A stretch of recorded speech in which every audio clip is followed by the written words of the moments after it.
Thank you for joining me for this quick video demonstration on how to produce and share videos for communication with your students. So the first thing I'm going to do is I'm going to search for the camera app on my computer. And there's my camera app. I'll open it up. And hello, here I am. The next thing I'm going to do is I'm going to make sure that I have the video option selected on my camera. I'll then hit the record button. And hello, here I am recording my video. I'll press stop when I've finished saying what it is that I need to say. And once I've done so, go away message.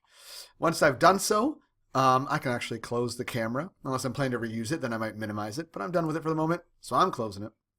Next, I'm going to check where this is stored. I'm going to show you where you can find your recorded videos. I go to the pictures area on my computer, and I go to camera roll within the pictures folder, and hello, here I am recording my video. I'll press. So there's my video right there. Next thing I'm going to do is open up an internet browser. I use Google Chrome. Once you do so, you can click in the top right to get to YouTube, or you can click on apps if you're in Google Chrome to get to YouTube from there, or you can just Google YouTube or type in www.youtube.com. Just go to YouTube, bottom line, whichever way you do it. Once you're at YouTube, you'll notice in the top right-hand side, there is an upload button. I'll select that.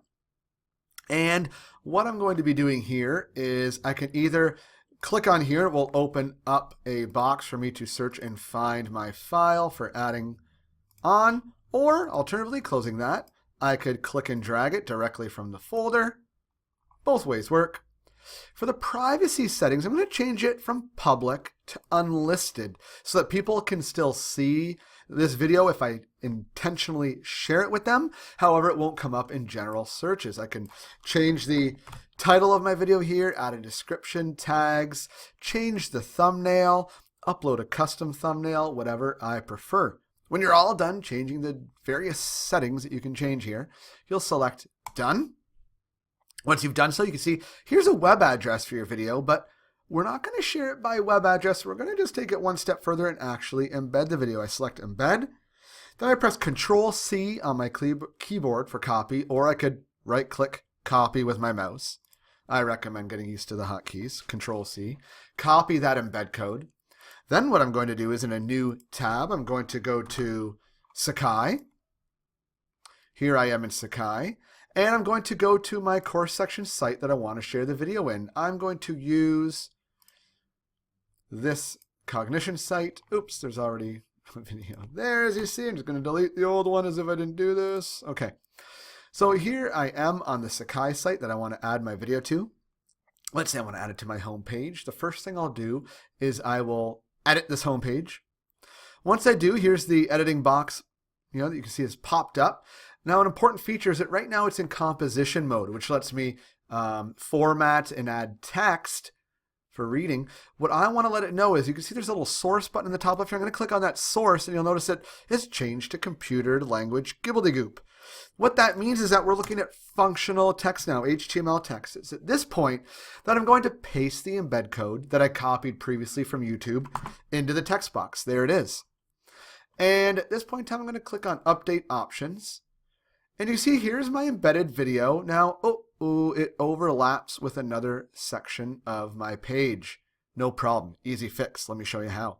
I'm going to re-edit the page. Again, scroll down. I'm going to select Source so I can see the code. You'll notice that in the code there are width and height options. I'm going to change the width to 400 and the height to 215. Now, this isn't an exact formula. You can just check and play around with the numbers to get it to the right size for your page. Once you've done so, you can see it fits appropriately now without overlapping other areas of my Sky site. And if I press play, and hello, here I am recording my video. So there we are. That's how I can add a video to my Sakai site. If I, for example, wanted to add it to week 1, maybe one of my lesson modules in my site. Well, now how I go about doing that is I can edit the content of this text. So see this text here at the top. I'm going to edit it.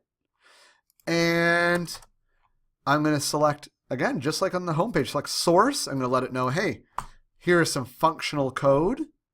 I click save, and there's my welcome video. I can play around with the HTML code, the width and height variables to get to the size I want, but I think you're getting the picture. Good luck. I hope your students appreciate the efforts that you're going to make to personalize your course with these video messages.